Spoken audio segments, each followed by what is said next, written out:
जी अस्सलाम वालेकुम दोस्तों, उम्मीद है तव्हां ख़ुशि हूंदा, पंहिंजे हिफ़्ज़ अमान हूंदा जीअं त फ़क़ीर नियाज़ हुसैन चाचड़।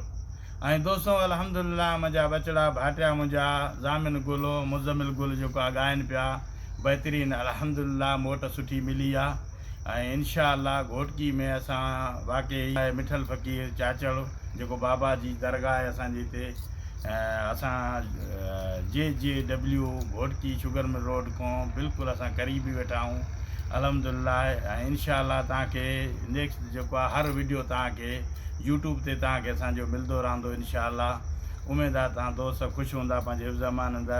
जीअं जीअं दोस्त असांजा ॾिसंदो आहे वञनि वीडियो उनखे सब्सक्राइब कनि, लाइक कनि, फॉलो कनि, वॾी महिरबानी। Thank you so much. मंगल यार की तैयार